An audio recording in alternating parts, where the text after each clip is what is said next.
আসসালামু আলাইকুম বন্ধুরা, কেমন আছেন সবাই? আশা করি ভালো আছেন। আবারও চলে আসলাম আপনাদের মাঝে নতুন একটি মুভির এক্সপ্লেনেশন নিয়ে। যদি আমার এক্সপ্লেনেশন আপনাদের ভালো লেগে থাকে তাহলে লাইক, সাবস্ক্রাইব করে বেল আইকনটি অন করে দিবেন, তাহলে আমার সব ভিডিও আপনার কাছে পৌঁছে যাবে। আজ আমি যে মুভিটি এক্সপ্লেন করব সেটি 2017 সালে মুক্তি পাওয়া ক্রাইম থ্রিলার মুভি কুত্তাম 23 এর কথা। শুরু হয় তামিলনাড়ুর একটি চার্জের ঘটনা দেখে। সময়টা ভোরবেলা। কালো রঙের একটি কার নিয়ে জেসিকা নামের একটি মেয়ে চার্জে আসে। তখন চার্জে কেউ আসেনি। জেসিকা আসা মাত্রই চার্জের ফাদার কনফিউশন বক্সে গিয়ে বসে। জেসিকা ফাদারকে বলছিল, ফাদার আমি তখন ভুল না ঠিক করেছিলাম, আমি বুঝতে পারিনি, কিন্তু এখন ওই পাপ আমার সারাক্ষণ পিছু করছে। আমি মূল্য দিয়েছি, কিন্তু আমার অজানা করা পাপের কথা আমি ভুলতে পারছি না। এখন আপনাকে একটা সমাধান দিতে হবে। ফাদার বলে, দেখো, পাপী এবং পাপের ফয়সালা আমরা মানুষরা করতে পারি না, স্বয়ং ঈশ্বরই তা করেন। তোমাকেও নিশ্চয়ই তিনি ক্ষমা করে দেবেন। তাই তুমি যেটাকে পাপ বলছো সেটা সাহস করে এখানে বলে দাও। অন্যদিকে ঠিক তখনই চার্জে আরেকটি কালো রঙের গাড়ি এসে দাঁড়ায়। এদিকে জেসিকা সব ফাদারকে খুলে বলে। জেসিকা বলছিল, সব বলতে পেরে এখন আমার শান্তি অনুভব হচ্ছে, তাই আমি আপনার হাত ধরে ঈশ্বরের কাছে প্রার্থনা করতে চাই। কিন্তু তখনই জেসিকা খেয়াল করে ফাদার মারা গেছে। আবার চার্জের মধ্যে মানুষের উপস্থিতি বোঝা যাচ্ছে। জেসিকা খুব ভয় পেয়ে যায়, এজন্য দ্রুত পালানোর চেষ্টা করে, কিন্তু তখনই বেঞ্চের সাথে জেসিকার ওড়না বেঁধে যায়। জেসিকা অনেক টানাটানির পর তার ওড়নাটি ছিঁড়ে যায়। যখনই সে মূল দরজার কাছে যায় তখনই দরজাটি বন্ধ হয়ে যায়। এখান থেকে সিন শিফট হয়। আমাদের মুভির মূল চরিত্র এসিপি বিজয়কে দেখানো হয়, আর এরা হচ্ছে বিজয়ের ভাই আর ভাবি অমিত আর অভিনয়া। আজ তাদের 6ষ্ঠ বিবাহ বার্ষিকী, তাই বাবা মায়ের কাছে আশীর্বাদ নিতে এসেছে। বাবা খুশি মনে আশীর্বাদ করলেও অমিতের মা বলছিল, এত খুশি হওয়ার কি আছে, এর কারণ বিজয়ের বিয়ের 6 বছর পার হয়ে গেলেও তাদের এখনো কোনো সন্তান হয়নি। এরপর খাবার টেবিলে বসে বলছিল, পরবর্তী বছর বাচ্চা নিয়ে আশীর্বাদ নিতে আসিস। এর মধ্যে বিজয় এসে পড়েছে। বিজয় এসে প্রথমে ভাবিকে কনভিন্স করে। এর মধ্যে বিজয়ের বাবা জানতে চাচ্ছিল, ডক্টরের কাছে অ্যাপয়েন্টমেন্ট করেছিস? অমিত বলে, সামনের সপ্তাহে করব বাবা। এর মধ্যে নিউজে আসে সিন থমাস নামের ফাদার জোসেফ এর আজ সকালে রহস্যজনক ভাবে মৃত্যু হয়েছে। নিউজ শুনে বিজয়ের বাবা বলে, খুনিকে ধরে কি লাভ, ছেড়েই তো দিতে হবে। তাদেরকে অবশ্য বিজয় বলে, ঘরে বসে বই পড়ে আর টিভি দেখে অনেক কিছু বলা যায়। আমাদেরকেও অপরাধীকে গুলি করে মারার ইচ্ছা থাকে, কিন্তু তার জন্য হাজারটা জবাবদিহি করতে হয়। এর মধ্যে অভিনয়া এসে বলে, এমন কেস নেও যেটার জবাবদিহি করতে হবে না। তখন বিজয় বলছিল, তাহলে কেসটা কি আমি নিব? অভিনয়া বলে, আমি সবসময় বিজয়কে সাপোর্ট করি। অমিত বলছিল, তাহলে ভাবির লয়ারের পোস্টই কনফার্ম। ঠিক তখনই অমিতের মা বলে ওঠে, আগে ওকে মায়ের পোস্ট নিতে দাও। এটা শুনে কষ্ট পেয়ে অভিনয়া রান্নাঘরে গিয়ে কাঁদতে থাকে। আর এমনটা সব মেয়েকেই শুনতে হয়। এমনটা বাচ্চা না হলে প্রত্যেক নারীকেই তার শ্বশুর বাড়ি থেকে এমনটা শুনতে হয়। এরপরে নাস্তা শেষ হলে বিজয় সোজা পুলিশ স্টেশনে পুলিশ কমিশনারের সাথে দেখা করে। পুলিশ কমিশনার একটি খাম ধরিয়ে বলে, আজ সকালে ভিআইপি নিজে এসে দিয়ে গিয়েছে। স্কাই টিভির মালিক গগনের ওয়াইফ গত 2 দিন যাবৎ নিখোঁজ। সে ঠিক মতো কিছুই বলতে পারছে না। তবে এই বিষয়ে তদন্ত যদি অন্য চ্যানেলে লিক হয়ে যায় তবে তার চ্যানেলের একটি বড় ইস্যু হয়ে দাঁড়াবে, তাই বিষয়টা গোপনেই হ্যান্ডেল করতে হবে। ডিটেলসের জন্য তুমি গগনকে জিজ্ঞাসাবাদ করতে পারো। কমিশনারের থেকে কমপ্লেনটি বুঝে নিয়ে বিজয় সোজা গগনের সাথে দেখা করতে স্কাই টিভির অফিসে চলে যায়। বিজয় গগনের কাছে জানতে চায়, আপনার ওয়াইফ জেসিকা লাস্ট কবে দেখেছেন আপনি? গগন জানায়, বুধবার বিকেলে ড্রাইভারই তাকে লাস্ট বার দেখেছিল। আমি সেদিন নিউজ চ্যানেলের কাজে হায়দ্রাবাদ গিয়েছিলাম। পরদিন সকালে তাকে কল করে দেখি তার ফোন সুইচ অফ। অবশ্য বেশিরভাগ সময়ই ওর ফোন বন্ধ থাকে, তাই আমি আর তেমনটা গুরুত্ব দিইনি। কিন্তু 2 দিনে ও বাড়িতে না ফেরায় আমার সন্দেহ হয়। বিজয় জানতে চায়, বিয়ে করেছেন কতদিন আর বাচ্চা কতজন? গগন জানায়, বিয়ের 4 বছর হলো। এতদিন বাচ্চা নেওয়ার প্ল্যান ছিল না, তবে এখন প্ল্যান করছিলাম। বিজয় আবারও জানতে চায়, ও কি কি পছন্দ করে আর কি কি কাজ করত। তখন গগন বলে, ও ক্রিকেটারের অনেক বড় ফ্যান ছিল। গগন বলে, ও ক্রিকেটের অনেক বড় ফ্যান। ইন্ডিয়ায় যেন ম্যাচ জেতে এর জন্য চার্জে গিয়ে প্রার্থনা করত। বিজয় বলে, এর মানে ঈশ্বরের অনেক বড় বিশ্বাসী। জীবনের কোনো গুরুত্বপূর্ণ সিদ্ধান্ত নিতে গেলেও সে চার্জের ফাদারের কাছ থেকে জিজ্ঞাসা করত। গগন বলে, প্রতি রবিবার ও চার্জে যেত, এটা কখনো ভুলতো না। এরপরেই সে সিদ্ধান্ত নিত। বিজয় জানতে চায়, কোন চার্চ? গগন জানায়, সিন থমাস চার্চ, মানে সেই চার্চ যেই চার্চের ফাদারের রহস্যজনক ভাবে মৃত্যু হয়েছে। অবশ্য গগনও জানায়, নিউজ ডিভিশন থেকে আমিও এই ব্যাপারটা জানতে পেরেছি। এরপর এরপর বিজয় আবার কমিশনারের কাছে যায় এবং কমিশনারকে বলে জেসিকার ঘরের লোকজন তাকে গত বুধবারই শেষবার দেখেছে। আবার ফাদার জোসেফ ওই দিনই মারা গিয়েছে। যেহেতু ফাদার জোসেফ ওই দিন কনফিউশন বক্সে ছিল, তার মানে বুধবার দিন সকালে সেখানে কনফিউশন নিচ্ছিল। এমনটা হতে পারে জেসিকা ফাদারকে খুন করেছে। এর মধ্যে জোসেফের খুনের তদন্তকারী অফিসার স্টিফেন আসে। কমিশনার স্টিফেনকে বিজয়ের কথা বলে। বিজয় সন্দেহ করছে ফাদারের খুন জেসিকা মিসিং কেসের মধ্যে কোনো যোগসূত্র আছে। স্টিফেন বলে এটা তো ধারণা তো যে কেউই করতে পারে। আমরা তদন্ত করে জানতে পেরেছি ফাদারের রেকর্ড একদম ক্লিন। এরপর ফাদারের বাইপাস হার্ট সার্জারি হয়েছিল আর একটি প্রসিডিউর বাকি। অপারেশনের এত খরচা, পারিবারিক ঋণ, এই সব নিয়ে সে খুব ঝামেলায় ছিল, তাই সবকিছু বলছে সে আত্মহনন করেছে। বিজয় বলে ফাদার যে আত্মহনন করেছে এটাই আমার সন্দেহ লাগছে, কারণ সে একজন খ্রিস্টান। ব্যক্তিগত জীবনে সে যত সমস্যায় থাকুক না কেন, সে কখনো চার্চের মতো একটি পবিত্র জায়গায় রক্তপাত করবে না, সেটি অপবিত্র করবে না। সে যদি আত্মহননই করতো সে বাড়িতেই করতে পারতো, কিন্তু কেন করলো না? জেসিকা ফাদারের কেস একই অ্যাঙ্গেল থেকে দেখলে দুইটি কেসের সমাধান করা যেতে পারে। স্টিফেন একটু বিরক্ত হয়ে বলছিল সে যেভাবে ভবিষ্যৎবাণী করছে তাকেই এই কেসটি ইনভেস্টিগেশন করতে দিতে হবে। কমিশনার অবশ্য তাই বলে।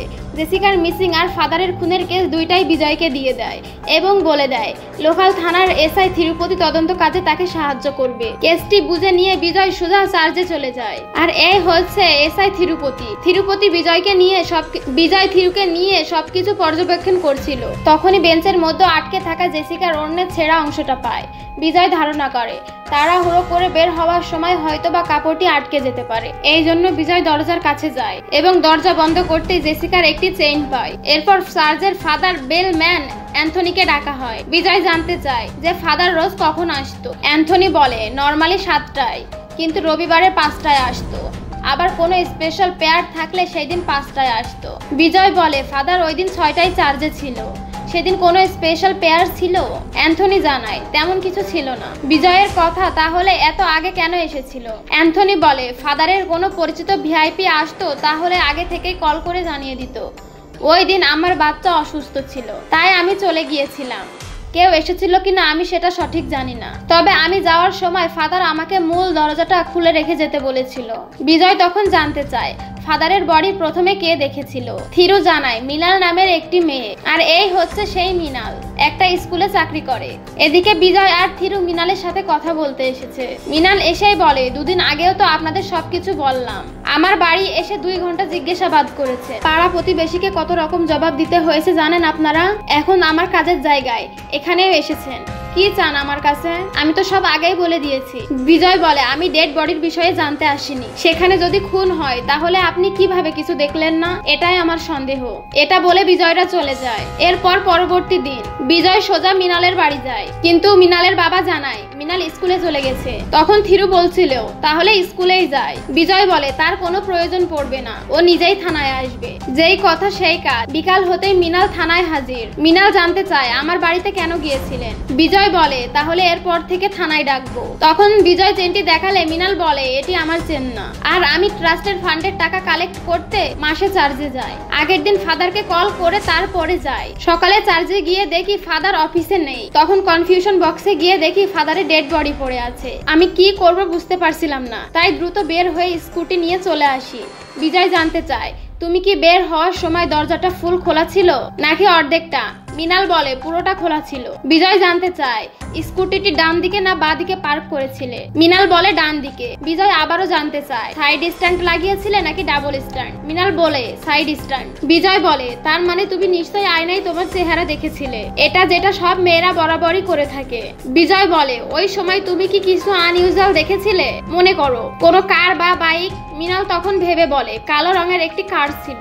বিজয় তখন জেসিকার কারটি দেখায়। মিনাল বলে এমনই হবে, তবে ভিতরে কেউ ছিল না। এরপর আমি চলে যাই। বিজয় জানতে চায় চার্চের 3টি দরজা, তুমি কোনটা দিয়ে ভিতরে ঢুকেছিলে? মিনাল বলে মেইন দরজা বন্ধ ছিল, তাই সাইডের দরজা দিয়ে গিয়েছিলাম। বিজয় আবারও জানতে চায় বের হয়েছিলে কোন দরজা দিয়ে? মিনাল বলে ওই সময় আমি ভয় পেয়ে গিয়েছিলাম, কোন দরজা দিয়ে বের হয়েছে আমার মনে নাই। বিজয় আবারও জানতে চায় তুমি যখন বের হয়েছিলে কারটি কি তখনও সেখানে ছিল? মৃণাল বলে ছিল না। বিজয় ধারণা করে জেসিকা চার্চে আসার পরই খুনটি হয়েছে। মৃণাল বলে বলা হয়ে গেলে আমি চলে যাই, আর এরপর তো আমাকে আর ডাকবেন না তাই না? বিজয় বলে বলতে পারছি না, কারণ তুমি সব সত্য বলনি। অবশ্য মৃণাল রাগ করে চলে যায়। তবে মৃণালকে বিজয়ের খুব মনে ধরে। এদিকে মৃণাল থানা থেকে বের হতে দেখা যায় মৃণালের উপর কেউ নজর রাখছিল। সিন চলে যায় সোনাম হসপিটালে, কারণ এত বছর অপেক্ষার পর তারা বাবা মা হতে চলেছে। আর এই দিকে এই খবর পেয়ে বিজয়ের মা বাবা সবাইকে মিষ্টি মুখ করাচ্ছিল, দাদা দাদি বলে কথা। এই সময় বিজয় এসে জানতে পারে, সাথে সাথে সে অভিকে কল করে আর কথা বলতে বলতে ছাদে চলে যায়। আর ছাদে এসে দেখতে পায় মৃণাল তার সামনের বাড়ির ব্যালকনিতে কাপড় নাড়ছে। এর মানে মৃণালরা এখানে শিফট করেছে। বিজয় সাথে সাথে মৃণালকে কল দেয় এবং বলে এই কেসের বিষয়ে দেখা করতে। মৃণাল বলে কেন, আমার বাসার সামনে দাঁড়িয়ে আছেন, থাকুন আমি সেখানে নাই। বিজয় বলে ওই বাসায় গেলে কিভাবে পাবো, বাড়ির ঠিকানাও বলে দেয়। এটা বলে দোতলার ব্যালকনিতে দাঁড়ালে আমাকে দেখতে পাবে। মৃণাল দেখে আসলেও যেখানে বাঘের ভয় সেখানেই রাত পোয়ায়। বিজয়েরও সুবিধা হলো, এখন থেকে দূরে যেয়ে দেখা করতে হবে না, সামনেই পেয়ে যাবে। এখান থেকে সিন চলে যায় কর্পোরেশনের ময়লার ভাগাড়ে। পরিচ্ছন্নতা কর্মী ময়লা সরানোর কাজ চলছিল। একজন মানুষের হাত দেখে সে কাজ থামিয়ে এগিয়ে যায়, আর সে ময়লা সরালে দেখতে পায় অর্ধজনিত একটি লাশ পড়ে আছে। যা দেখা মাত্রই সে ভয় পেয়ে দৌড়ে চলে যায়। আর তার ঠিক পাশেই জেসিকার কালো কারটি পড়ে আছে, তার মানে এই লাশটি জেসিকার। সিন চলে যায় রাতে।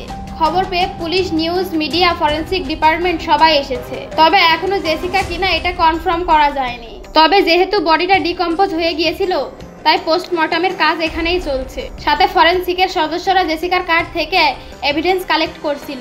বিজয় পোস্টমর্টমের ওখানে গিয়ে জানতে পারে আর 10 মিনিট লাগবে। এদিকে বিজয়ের ধারণা ছিল জেসিকাকে পাওয়া গেলে ফাদারের খুনের রহস্য জানা যেত।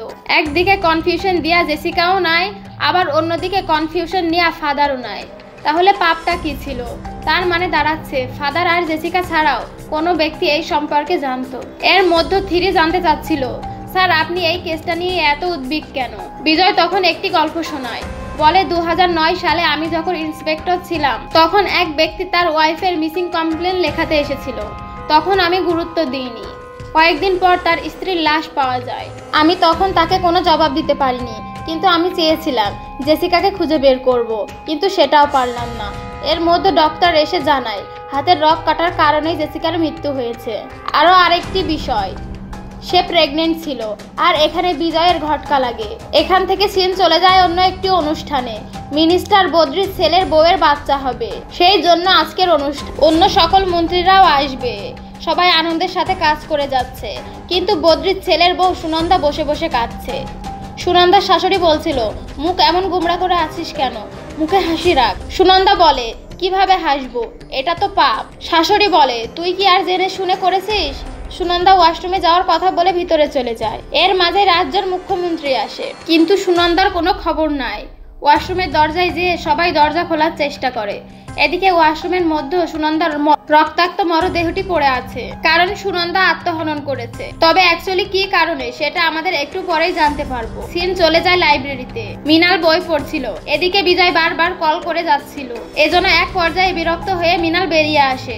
আর তখনই দেখা যায় লোকটি মৃণালকে মেরে ফেলার চেষ্টা করছিল, সাথে আরো 2 জন। মৃণাল বারবার স্কুটি স্টার্ট করার চেষ্টা করছিল, কিন্তু সাইলেন্সারের মধ্যে কাগজ গুঁজে দেওয়ায় স্কুটিটি স্টার্ট নিচ্ছিল না। এর মধ্যে ওই লোকগুলো কার নিয়ে ধাক্কা দিয়ে স্কুটিটিকে ফেলে দেয় এবং ছুরি হাতে মৃণালকে মারতে এগিয়ে আসে। কিন্তু তখনই বিজয় ওখানে এসে ওই 3 জনের সাথে ফাইট করে এবং এক পর্যায়ে ওই 3 জন সেখান থেকে পালিয়ে যায়। ওরা চলে যাওয়ার পর মৃণাল বিজয়কে বলছিল ওরা আমাকে খুন করতে এসেছিল। বিজয় বলে ওই দিন চার্চে ফাদারের খুনিরা তোমাকে দেখে থাকলে তোমাকে মারার চেষ্টা করবে। মৃণাল বলে মনে করো আমি ওই দিন খুনিদেরকে দেখেছিলাম, কি করবে তুমি? যেদিন থেকে তোমার ইনকোয়ারি শুরু হয়েছে সেদিনের পর থেকে একটার পর একটা ঝামেলা লেগেই আছে, আমাকে ফলো করা বন্ধ করো। তখন বিজয় বলে পুরো সত্যটা না জেনে আমি তোমার পিছু ছাড়বো না, এটাই আমার ডিউটি। কিন্তু মৃণাল বলে তুমি তোমার ডিউটি করে যাচ্ছ, আমারও কিছু রেসপন্সিবিলিটি আছে, আমাকেও আবার বাবা মায়ের খেয়াল রাখতে হবে, তাদের জন্য আমাকে জীবিত থাকতে হবে, তাই বোঝার চেষ্টা করো, আমার জীবন রিস্কে ফেলো না।